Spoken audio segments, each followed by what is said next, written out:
Hi bro, hi sister, பிரைஸ்லா. நீ எல்லாம் ஒரு முட்டாள் மக்கு, உனக்குலாம் ஒண்ணுமே தெரியாது அப்படின்னு யாரும் உங்களை சொன்னாங்களா? என்ன நிறைய பேர் சொல்லியிருக்காங்க, ரொம்ப ஃபீல் பண்ணியிருக்கேன். பட் ஆண்டவர் இன்னைக்கு ஒரு வார்த்தையில் எனக்கு ஒரு சில காரியங்களை சொல்லி கொடுத்துருக்காரு. மகனே, நான் ஒருத்தர் போதும்டா உனக்கு. ஓகே, உன்னை யார் என்ன சொன்னா என்ன அப்படின்னு சொல்லி உங்களை பார்த்தோம். உங்களை யாரும் சொல்லிதாங்க, உங்கள்ட்ட தான் ஆண்டவர் பேச போறாரு. நான் வார்த்தைக்குள்ள போயிட்டு பேசுறேன். ஓகேவா? நீதிமொழியின் புத்தகம் 4ஆம் அதிகாரம் 5ஆம் வசனம், ஞானத்தை சம்பாதி, புத்தியையும் சம்பாதி, என் வாயின் வார்த்தைகளை மறவாமலும் விட்டு விலகாமலும் இரு. ஆமேன். எத்தனை பேருக்கு புரியுது? அதை விடாத. அடுத்த வசனம் பாத்தீங்கன்னா, அது உன்னை தற்காக்கும், அதன் மேல் பிரியமாயிரு, அது உன்னை காத்துக்கொள்ளும். நிறைய விஷயங்கள் இருக்கு.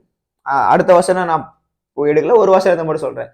நிறைய பேர் அப்படிதான் சொல்லுவாங்க. நிறைய கமெண்ட்ஸ் இருந்து என்னோட ஃபிட்னஸ் பேஜ் எல்லாம் அப்படிதான் சொல்லுவாங்க. எல்லாம் தற்குறினார ஒரு புது போர் வந்திருக்கு, போடா மேற்கூறின்ட்டு நானும் விட்டுருவேன். என்ன பண்றது யோசிப்பேன் சம்டைம்ஸ்.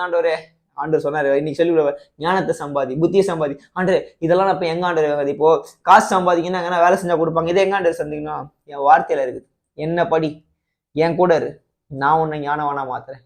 அதாவது வசனம் சொல்லுது, ஞானிகளை வெட்கப்படுத்தும்படி ஆண்டவர் உலகத்துல பைத்தியமானங்களை தெரிந்து கொண்டாராம். தற்குறின்னு சொல்லு, மேற்குறின்னு சொல்லு, பட் ஆண்டவரை மட்டும் தெரிஞ்சுக்கிட்டுங்க. ஆண்டவரோட எடுபடாத ஒரு பங்கு தெரிஞ்சுக்கோங்க. அவருடைய வார்த்தையை விட்டு மறவாம இருக்கும். ஆண்டவர் சொல்லிருக்காரு, இது பாவம், இது அக்கிரமம், இது துரிகரம் உங்களுக்கு உணர்த்தப்படுத்தா செய்யாதீங்க. அதை மறவாம காத்துக்கோங்க. ஈவன் நானும் செய்யறது கிடையாது, நானும் விழுந்துருவேன். பட் ஆனா ஆண்டவர் எனக்கு சொல்லி கொடுக்குறாரு, மகனே என் கூட இருறா, உன்னை ஞானவனா நான் மாத்திர அப்படின்ட்டார். ஒருவேளை உங்களை மக்கு முறையில் என்ன சொன்னாங்கன்னா, அவர் விட்டு எடுபடாத ஒரு நல்ல பங்கு தெரிஞ்சுக்கோங்க.